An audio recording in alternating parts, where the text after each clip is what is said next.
This is Multiplane Tales. I'm your tale teller, JC, and this tale is about a legend. A graceful, terrible, magnificent, and beautiful legend in the making. At least, that's what he says. And if you like it, drop a like. And if you want your tale told, you can send it to multiplanetales@gmail.com. Let's get listening.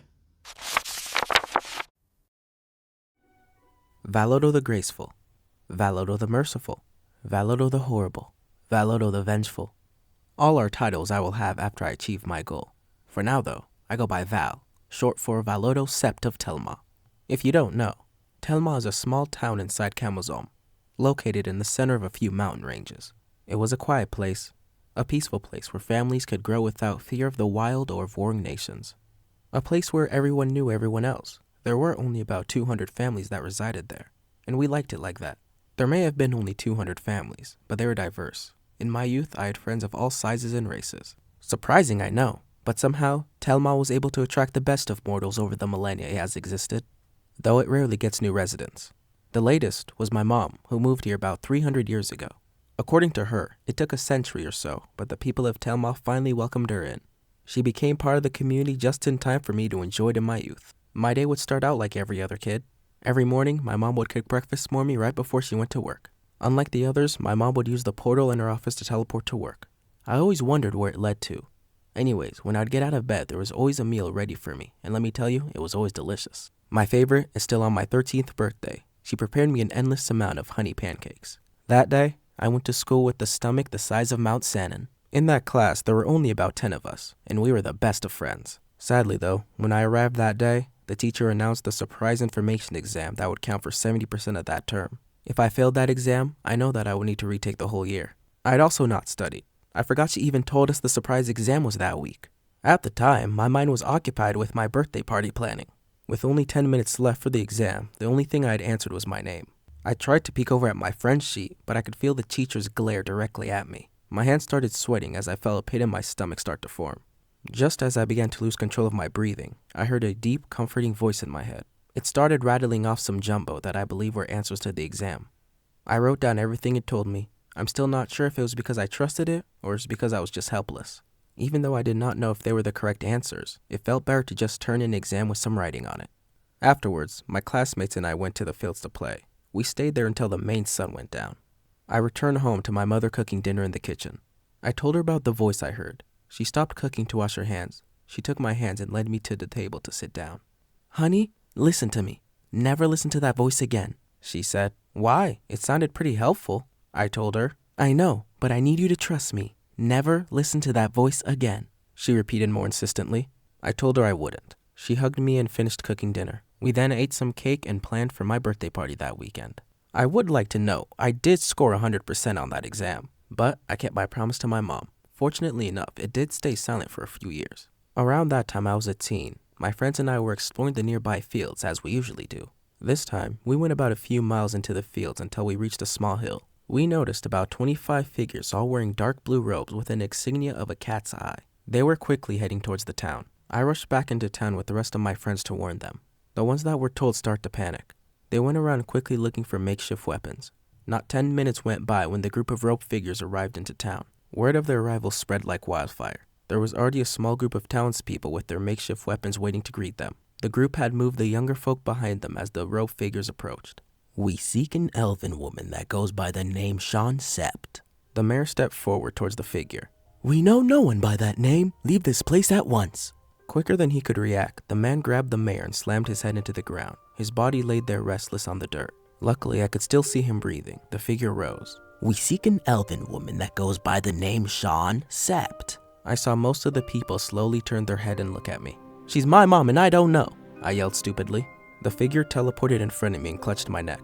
"Where is your mother, boy?" he growled. He winded up for a punch right before the ground split open from under his feet to suck him in. As I fell, the ground closed back up with the sounds of bones breaking. A pool of his blood started oozing from the crevice. I looked behind me to see Sean Sept herself with her hands raised at the rope figures. At that moment, I was more scared of my mom than the creepy group. There was an energy emitting from her that just shook me to the core. Shadows encircled her, and they contorted in very unnatural ways. The rest of the rope figures pulled out their hidden weapons and charged. "Get the fuck out of my town!" my mom yelled. She raised both her arms and shouted, "Fais-moi!" Darkness bled from her aura and spread out throughout the town. It covered everything in sight. I and everybody else lost the ability to see. For the first 30 seconds, there was only silence as everybody tried to adjust to the darkness. I heard 2 daggers being drawn, followed by someone running. It didn't take long for the screams to start. They were only masked by the sounds of flesh being sliced. I just stood there still, too scared to be able to move or even to try and help my mom. It didn't take long for the darkness to dissipate. When it did, there stood my mother with 2 bloody daggers in her hands. There was one robed figure left. She was on the ground in front of her.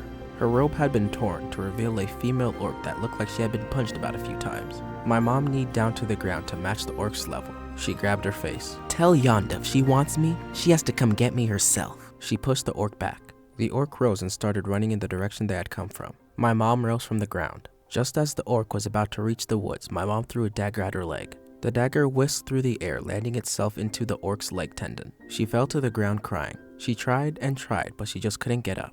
Her leg could not support her weight. "Crawl to her. Oh, and tell her fuck you," said my mom. She turned around to check up on the town. Thankfully, the mayor was still alive, plus no one was majorly hurt. Once everyone's health needs were taken care of, the town cheered as they carried my mom down to the town hall for a feast. And oh, did we feast. Later that night, my mom told me to rest well because we'd be waking up early the following morning. I ignored her. I didn't go to bed till late that night. Sure enough, she woke me up before the sun was even out and told me to come outside. I followed her to the backyard. As I reached her, she turned around and swiped my legs. Obviously, I fell on my beautiful booty. "You are weak. I thought you would not have to fight, but I was wrong," she said. I looked at her astonished. I was about to yell at her until she kicked me in the face. "Get up, Valodo!" she yelled. At this point, I started bleeding. That's when I heard that deep voice from so long ago. "Blood, blood," it cried in my head. "Get up!" my mom yelled again. "You have the strength, now use it!" She took a break from yelling at me and went to the house. She returned moments later with a plain wooden box. She handed it to me. "Open it." I did as ordered. There lay 2 obsidian black hand axes with a red ruby in one and a blue in the other. "They will show you their power when you are ready. For now, get up and fight!" For the next 5 years, my mother was my master. With her help, I learned what I needed to defend myself and those I love. Mornings were for physical training, then a lunch break is followed by combat training. After another short break, we would go inside and she would teach me how to hunt creatures, monsters, and magic. Every now and then, she would take me to random locations to see the progress of my training. On the 6th anniversary of getting kicked in the face, my mom came out with a small metal box after our dinner. "It's time I tell you the truth. I am a witch that worked for this organization called the Circlet of Mages. It's a group that attempts to control all the states on the island. My faction was called the Circlet of Deliverance. We were tasked with eliminating powerful leaders that didn't agree with our way of thinking." I could tell she was not fully comfortable with speaking about her past. She rose from the table and started pacing back and forth. "My last assignment was in the city of Dife. The king kept refusing our demands, so my job was to assassinate his pregnant wife with his weapon to frame him. I was going to, too. I waited till they had a public fight, then sneaked into her chambers. A couple of simple illusionary spells were all it took to steal his sword, and I was ready. When I entered the room, she was awake and touching her belly. She assumed I was a servant and ordered me to come closer. I did so. She took my hands and placed them on her belly. I felt that child kick. I don't know why, but that moment changed everything.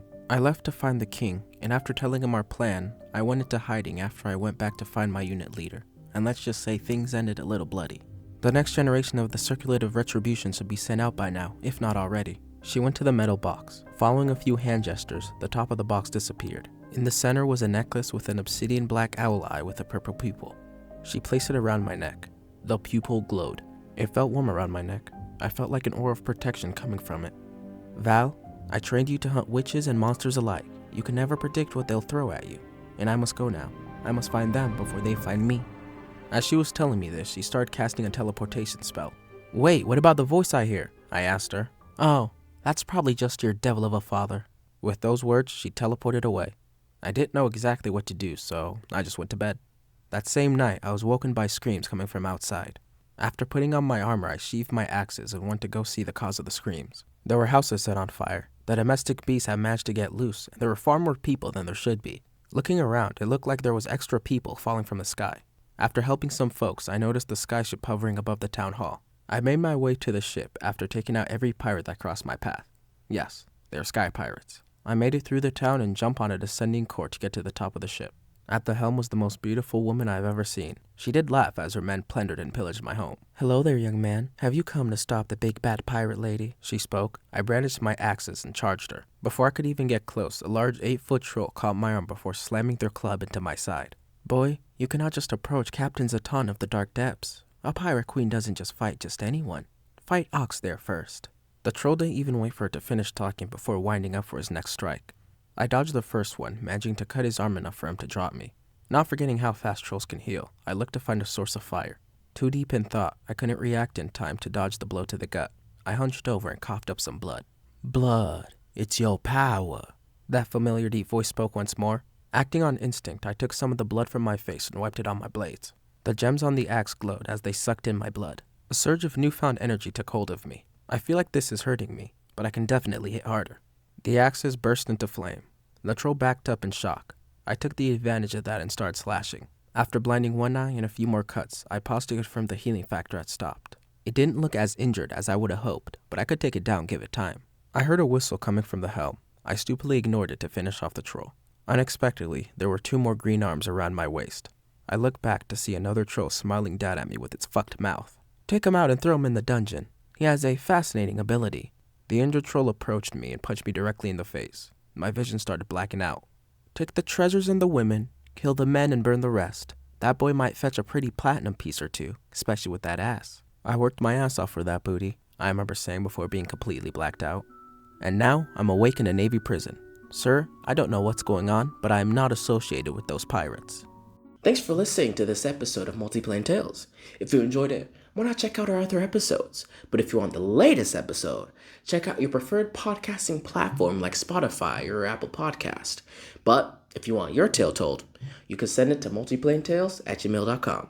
Again, thanks for listening, and let's get listening.